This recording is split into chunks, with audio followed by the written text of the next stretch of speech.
आइए आज आपको टीसीबीटी की यात्रा पर ले चलते हैं। टीसीबीटी यानी ताराचंद बेलजी तकनीक आज कृषि में एक नया दौर जो है शुरू कर चुका है।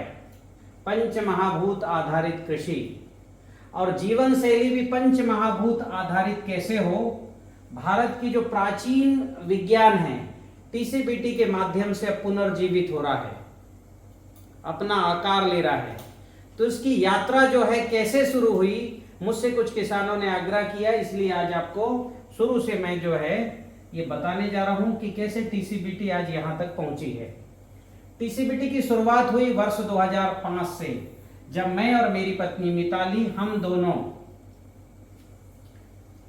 भारत रत्न नानाजी देशमुख द्वारा जो आह्वान किया गया था कि पढ़े लिखे दंपति आए और ग्राम विकास में काम करें। नानाजी देशमुख इन पढ़े लिखे जो दंपति हैं जो शहर का अपना जो है जीवन छोड़ करके समाज के लिए जीवन जिए, उनको वनवासी राम और सीता कहते थे और उनको उन्होंने नाम दिया था समाज शिल्पी दंपति। तो इसी समाज शिल्पी दंपति योजना पर वर्ष 2005 में मैं और मेरी पत्नी काम करने चित्रकूट पहुंचे।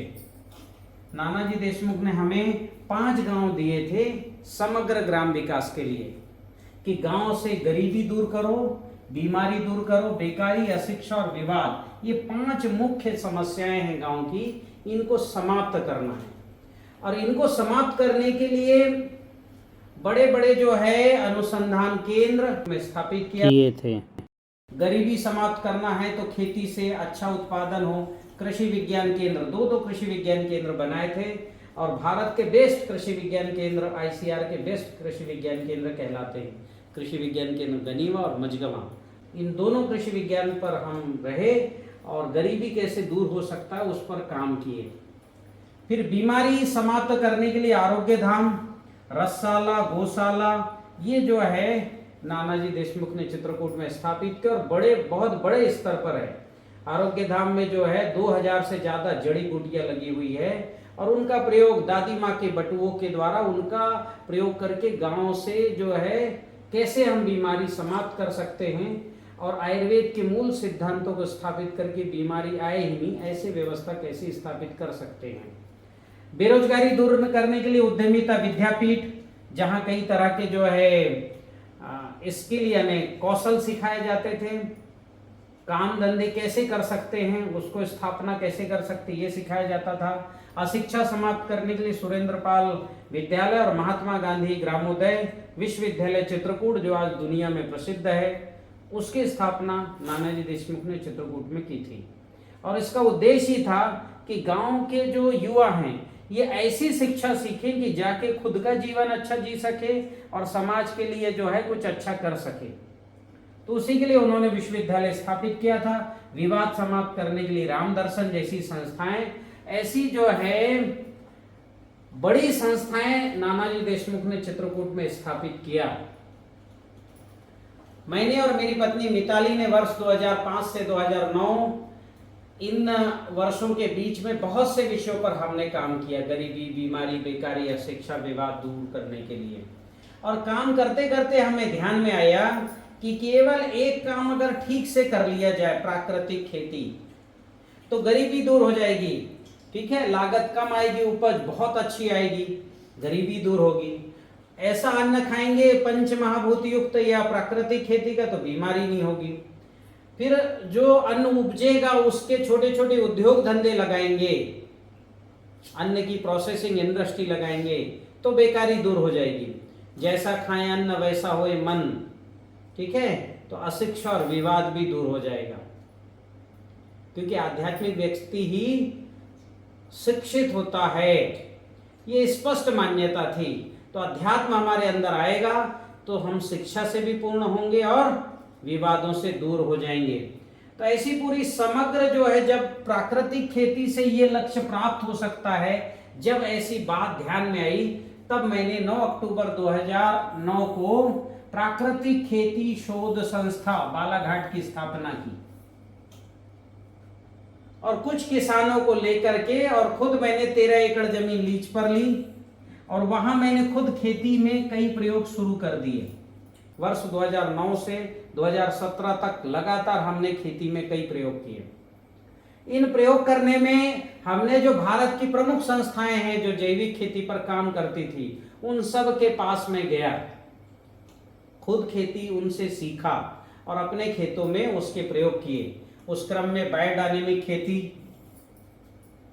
All India organic forum association के जो प्रमुख वैज्ञानिक थे, डॉक्टर ओम नारायण सोलंकी जी, जो बीजों की बुआई के पंचांग की पद्धति विकसित की, डॉक्टर कुट्टी मेनन जी, doctor VN. Shroff, W.R. Deshpande, Karamkar जी, डॉक्टर खोलसा जी, डॉक्टर त्रिफले जी, पी पंडित जी, उत्तरपुर के भारतेंदु जी और इंदौर के अरुण डिके जी, धनोतिया जी, सब जो है OFAI के जो वरिष्ठ विशेषज्ञ हैं, इन सब से मैंने खेती की छोटी छोटी बारीकियां ये सीखी।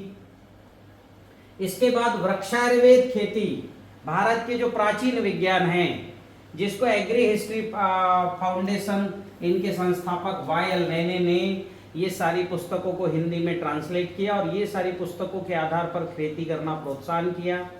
तो पंतनगर विश्वविद्यालय के कुछ वैज्ञानिक और डॉक्टर वाई.एल. नैने जी से ये मैंने खेती को सीखा और उसके बाद हमें एक जो है बहुत सारे नुस्खे मिल गए खेती करने के लिए। उन नुस्खों पर जैसे ही हमने प्रयोग करना शुरू किया, हमें और भी ध्यान में आता गया कि कैसे कैसे खेती को हम ठीक कर सकते हैं, मिट्टी को पुनः कैसे हम सजीव कैसे कर सकते हैं। इसके अलावा वर्ष 2010 में अग्निहोत्र की मूल संस्था माधव आश्रम भोपाल से मैं जुड़ा और डॉक्टर रामाश्रय मिश्र से अग्निहोत्र कृषि कैसे करना ये सीखा। जब भी डॉक्टर रामाश्रय मिश्र भोपाल माधव आश्रम आते थे, मैं उनके साथ जाके रहता था और छोटी छोटी बारीकियां इन पर चर्चा करना, प्रयोग करना। फिर जरूरत पड़ी तो मैं डॉक्टर रामाश्रय मिश्र जी के निवास कानपुर, वहां जाकर भी इस खेती को सीखने समझने की कोशिश की। Doctor Ramashray Mishra genetics and plant breeding Kanpur कृषि विश्वविद्यालय के प्रमुख ब्रीडिंग साइंटिस्ट थे, तो इनसे मुझे जो है काफी कुछ जानकारी मिली कृषि की। फिर प्राकृतिक खेती में अमृत मिट्टी, अमृत पानी, इसका प्रयोग अच्युत दाभोलकर जी के प्राकृतिक खेती के जो प्रयोग थे वो मैंने जो है आदरणीय दीपक सचदे जी से सीखी। दीपक सचदे जी बात करते थे कि आप पंच महाभूत आधारित कृषि करो, ऐसी व्यवस्था करो कि बीमारी ही ना आए, ऐसा मुझे वो बोलते थे। बाद में ध्यान आया कि वो ऐसा क्यों बोलते थे और पंच महाभूत कृषि का पूरा एक ज्ञान ही जब मुझे अनुभूत हुआ, तब से मैंने आदरणीय दीपक सचदे जी को अपना आध्यात्मिक गुरु मान करके और उनके ही जो है आशीर्वाद से इस काम को मैं आगे बढ़ा रहा हूँ।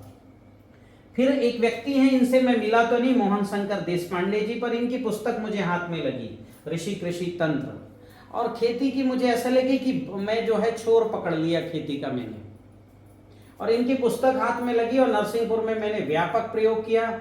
और जब ये सारे प्रयोग मैंने पूर्ण किए, एक और है डॉक्टर के नटराजन जी का जो है मुझे पंचगव्य का पूरा एक विज्ञान मिला कि उनमें कौन कौन से जीवाणु होते हैं, कैसे वो डेवलप होते हैं, खेती को कैसे काम कर सकते हैं। तब फिर जब ये मैंने प्रयोग किया तो मेरे अपने फार्म पे एक पौधे से 1000 लौकी और 50 ग्राम जो है सरसों के बीज से 15 कुंटल 54 किलो कैसे हम उत्पादन कर सकते हैं, रिकॉर्ड उत्पादन मुझे प्राप्त हुए।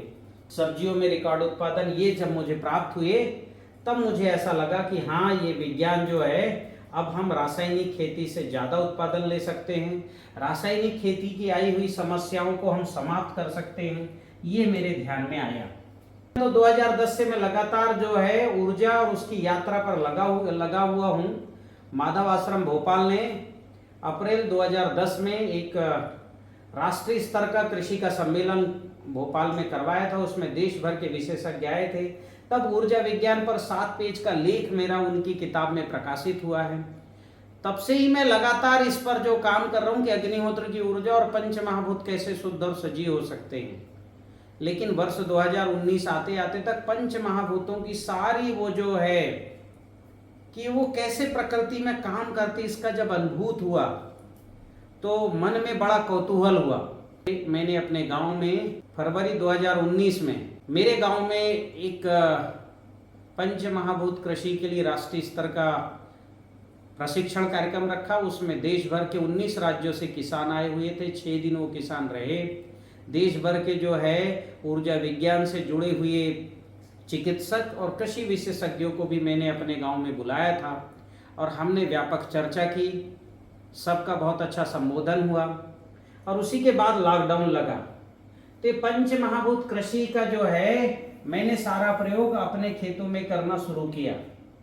भारत के प्राचीन विज्ञान वृक्षायुर्वेद का कुणप जल, ठीक है, मेरे अपने जो है बालाघाट में बड़े बड़े जो जंगल हैं, सरई के जो पेड़ कहलाते हैं, जिनकी लकड़ियां रेलवे की पटरियां बिछती है, वो सड़ती नहीं लकड़ियां, ये 50-50 फुट के पेड़ होते सरई के, इसलिए मेरे गांव से लगे हुए जो जंगल है उनमें। तो वहां से हमने ऐसे बहुत से ऐसे जीवाणु देखे कि क्योंकि सरई के पेड़ में जो है अप्रैल मई में जब पानी नहीं होता, बहुत ज़्यादा गर्मी होती, तब उसमें पत्ते आ जाते हैं। क्यों पत्ते आ रहे हैं, कैसे आ रहे हैं, क्यों, कौन से जीवाणु उनको दे रहे हैं। तो जब लैब में देखा कि ये जीवाणु कैसे कैसे काम कर रहे हैं, इनको आइसोलेट कैसे कर सकते हैं, इनको डेवलप कैसे कर सकते हैं, तो हमने इनको डेवलप किया। जो है कुणप जल के बैक्टीरिया, जीवाणु, फफूंद और बैक्टीरिया, जंगल के फफूंद और बैक्टीरिया, ठीक है, पेड़ों के नीचे जो है चावल को रख दी अन्न द्रव्य रसायन, तो उसके जो है कौन कौन से फफूंद हैं, कौन कौन से बैक्टीरिया हैं, इनको आइसोलेट करके और इनको खेत में हमने डालना शुरू किया। तब हमें ध्यान में आया कि हम जो है भूमि को कितनी जल्दी हम सजीव कर सकते हैं। भूमि को सजीव, मक्खन जैसे मुलायम करने की जो है पहली मेरे पास जो सफलता है वर्ष 2013 में मुझे प्राप्त हो गई थी, मिट्टी मक्खन जैसे मुलायम करने की। मैंने अपने फेसबुक अकाउंट में डाला है कि मिट्टी कैसे मक्खन हो गई थी। माफीदार जी का खेत कि पैर ऐसे रखोगे तो पैर नीचे जो है जाएगा, फिर पैर उठाओगे तो मिट्टी अपने आप उठ जाएगी। तो इतनी अच्छी जो है मिट्टी मक्खन जैसी मुलायम की तो हमने वर्ष 2013 में ही सीख लिया था, लेकिन उस समय मुझे लगता था कि हम 3 साल में ये कर पाएंगे। फिर आगे चल के 2017 तक हमें लगा कि नहीं, हम 2 साल में मिट्टी मक्खन जैसी मुलायम कर सकते हैं। लॉकडाउन में जब मैंने ये काम किया, सारे जीवाणु डाले, तब जो है 6 माह में ही हम कैसी भी मिट्टी रहे उसको मक्खन जैसी मुलायम यानी सजीव कर सकते हैं और भूमि जैसी सजीव हो जाएगी। अपने आप जो है प्रकृति के दूसरे भी जो अंग हैं जो कृषि के लिए काम करते वो भी सक्रिय हो जाएंगे। जब ये हमको अनुभूति प्राप्त हुई तब जो है पंच महाभूत कृषि, मूल प्राकृतिक खेती कैसे है, कैसे पंच महाभूत यानी भूमि, गगन, वायु, अग्नि, नीर, भगवान, ये भगवान कैसे प्रकृति के लिए काम करते हैं, इनकी जो मूल ऊर्जा है रूप, रंग, गंध, स्वर, स्पर्श, इसका हम कैसे उपयोग कर सकते कृषि के लिए और जीवन शैली के लिए भी, ये स्पष्ट जो है मुझे अनुभूति हुई। ऐसा लगा कि मैं अपने इन भगवान से स्पष्ट जो है बात कर सकता हूँ। ये कैसे प्रकृति के लिए, कृषि के लिए, जो है मानव जीवन के लिए कैसे काम करेंगे, स्पष्ट मुझे अनुभूति हुई। इस अनुभूति के बाद मैंने जो है पंच महाभूत कृषि, मूल प्राकृतिक खेती में पूरा किया। उसके बाद जैसे ही लॉकडाउन खुला मैं देश भर में लगातार यात्रा किया और उसी यात्रा का परिणाम है आज 12-13 राज्यों में पंच महाभूत कृषि करने वाले बहुत से किसान आज हर राज्यों में मिलने लगे हैं, जो रिकॉर्ड प्रोडक्शन कर रहे हैं, बहुत अच्छा प्रोडक्शन ले रहे हैं। ऐसे सब किसान मुझे मिलने लगे हैं। जो मेरे गुरुजी कहते थे कि पंच महाभूत को पूर्ण करो, सब कुछ अच्छा होगा, कहीं कुछ कमी नहीं होगी, उसकी अनुभूति मुझे पूर्ण हुई। पंच महाभूत जो है कैसे पूरा करते हैं, वहां तक पहुंचने के लिए इनको शुद्ध और सजीव करना आवश्यक था कि भूमि तत्व को कैसे शुद्ध करे, सजीव करे, गगन को कैसे शुद्ध सजीव करे। क्यों करे? क्योंकि अभी ये जो है बहुत अशुद्ध हो गए हैं। भूमि में बहुत ज्यादा नकारात्मक ऊर्जा यानी फंगस, वायरस बहुत विकसित हो गए हैं, निगेटिव निमोटोड, सूत्रकृमि विकसित हो गए हैं। क्यों? मिट्टी में दुर्गंध की ऊर्जा सक्रिय हो गई है। किसान लगातार जो है कच्चा गोबर, मुर्गी की खाद, बेसन का घोल, ऐसे सब डाल करके बेसन जब सड़ाते हैं तो बहुत दुर्गंध आता है, तो ऐसे दुर्गंध का घोल डालकर मिट्टी को अशुद्ध कर दिए हैं। इसको शुद्ध करना बहुत जरूरी है। तो इसको शुद्ध कैसे करना और फिर सजीव कैसे, अपने मुख्य जीवाणु कैसे स्थापित करना, ये दो बड़ी चुनौती है। अगर भूमि शुद्ध हो जाती है और सजीव हो जाती है तो फसल को बढ़ाने के लिए भूमि खुद काम करती है। भूमि में जितने जीवाणु हैं ये जो है फसल को उगाते, फसल में नाइट्रोजन देते, हवा से नाइट्रोजन खींच के पौधे को देते हैं। पौधे को phosphorus, potash, zinc, iron, calcium, magnesium, boron, निकल सारे तत्व देने लगते हैं। तो भूमि शुद्ध हो जाए, सजीव हो जाए, फसल जो है अपने आप बढ़ती है। गगन तत्व जो है भूमि के अंदर स्थापित हो जाए तो फूल अपने आप खिलते हैं, बढ़िया फूल आता है। आपने देखा होगा हर साल सीजन पर जो प्राकृतिक तौर से पेड़ उगे होते हैं उनमें हर साल फूल आता है, क्योंकि गगन तत्व पूर्ण है। मनुष्य अपना जीवन पूर्ण करता है, वयस्क होता है तो अपने आप उसके शरीर में अंडाणु और शुक्राणु की निर्मिति होती है। तो पौधा स्वस्थ रहे, अपने आप उसमें फूल अच्छे आते ही है। वैसे वायु तत्व अगर पूर्ण है तो बहुत अच्छे फल लगते हैं, फल आती है। अग्नि तत्व अगर जो है पूर्ण है तो फल बढ़िया पकता है, स्वाद आता है। और नीर तत्व पूर्ण है तो प्रत्याहार होता है। प्रत्याहार यानी हर अंगों का आहार पूर्ण होता है। हर पत्ती स्वस्थ रहेगी, हर टहनी स्वस्थ रहेगी, हर फूल स्वस्थ रहेगा, फूल कम से कम झड़ेगा, जो फूल लगेंगे उसमें फल अच्छे बढ़े आएंगे, और फल के अंदर बीज भी पूर्ण बनेगा। पूर्ण से पूर्ण की उत्पत्ति जो है ये नीर करती है, जिसको कहते हैं जल ही जीवन है, पूरा जीवन पूर्ण करती है और नया बीज बन जाता है। जिस अन्न जो अन्न जमीन में गया था बहुत सारे अन्न के रूप में बाहर आता है, फल के अंदर बीज बनता है। तो ये पंच महाभूत यदि हमारे खेती में हैं तो अपने आप जो है इनका जीवन, ये जो है कृषि का जीवन पूर्ण कर देंगे। किसान को केवल नक्षत्र पर बीज बोना है और फसल काटना है। पंच महाभूतों को शुद्ध और सजीव कर लो, अपने आप खेती अच्छी होती है। लेकिन पंच महाभूत के भूमि में ही नहीं, जल में भी पूर्ण करना पड़ेगा, बीज में भी पूर्ण करना पड़ेगा। अगर बीज में अग्नि तत्व घटा हुआ है तो बीज उगते ही उसमें जो है फंगस और रस चूसक कीटों का हमला होगा। अग्नि तत्व यानी सल्फर, मैग्नीज, कॉपर, जिंक ऐसे तत्व। अगर ये तत्व नहीं रहेंगे तो फसल में उगते ही उसमें लाल कीड़ों का हमला हो जाएगा, रस चूसक कीटों का हमला होगा। फिर फसल में भी लगातार हमें चिंतन करना पड़ेगा पंच महाभूत पूर्ण रहे। पंच महाभूतों की अपूर्णता से ही त्रिदोष उत्पन्न होते हैं। जैसे जो है वायु तत्व कम हो जाए तो कफ हो जाएगा पौधों में, कफ है ना, पत्तियां मोटी हो जाएंगी, पत्तियों का रंग फीका पड़ने लगेगा। और अग्नि तत्व बढ़ गया तो पत्तियां जो है आधी से जल जाएंगी, है ना, पित्त बढ़ जाएगा। वैसे ही नीर तत्व घट गया तो पित्त बढ़ेगा, और नीर तत्व बढ़ गया तो कफ बढ़ेगा। तो ये ध्यान में आए कि पंचमहाभूत पूर्ण रहे तो कोई बीमारी नहीं आएगी और कोई कमी भी नहीं आएगी, पौधा बहुत अच्छा रहेगा। किसान को केवल जो है ये पंच महाभूत पूर्ण रखना है। पहले भूमि का करे, फिर जल का, बीज का, फिर फसल का। भूमि का पंच महाभूत पूर्ण करने के लिए हमने बहुत से फार्मूले, 13 प्रकार के फार्मूले हमने बनाए हैं। भूमि जो है तत्व की पूर्ति करनी है तो रस चिकित्सा, रंग चिकित्सा, गंध चिकित्सा, भूमि के जो तत्व हैं उनकी पूर्ति करने के लिए भूमि के जो अणु हैं, जिसको रूप कहा गया, सोना, चांदी, तांबा, लोहा, मतलब मैग्नीज, कॉपर, निकल जो हैं, ये जो अणु हैं ये ऑक्सीडाइज फॉर्म में यानी उपलब्ध अवस्था में पौधे को हम कैसे दे सकते हैं, इसका विज्ञान कहलाता है रस चिकित्सा। ठीक है, भस्म चिकित्सा आयुर्वेद में, रंगों से भी हमें निकाल के दे सकते रंग चिकित्सा, गंध से भी निकाल के ऑक्सीडाइज फॉर्म में दे सकते गंध चिकित्सा, और स्वर चिकित्सा। तो ऐसे जो है अलग अलग विज्ञान हैं इनकी पूर्ति के लिए।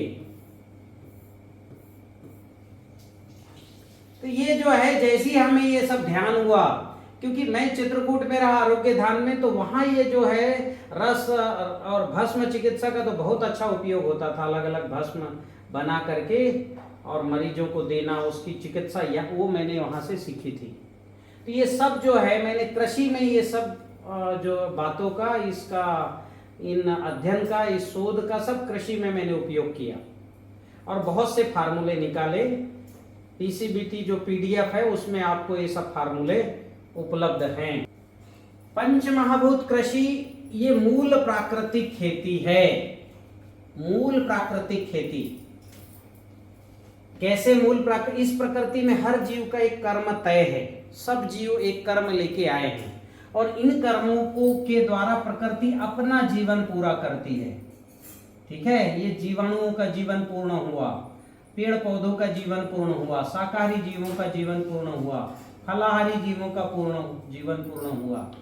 ठीक है, और सूक्ष्म छोटे बड़े जीव, इनका जीवन पूर्ण हुआ और इनका जीवन पूर्ण करके मनुष्य का जीवन ये पूर्ण हुआ। तो प्रकृति में हर जीव का एक जो है एक कर्म तय है, उस कर्म से प्रकृति अपने आप को पूर्ण करती है। मनुष्य यदि अपना मूल कर्म करेगा, मूल कर्म जिसको वेदों ने कृषि कहा है, तो ये जो है इकोलॉजी बहुत अच्छे से पूर्ण हो जाएगी।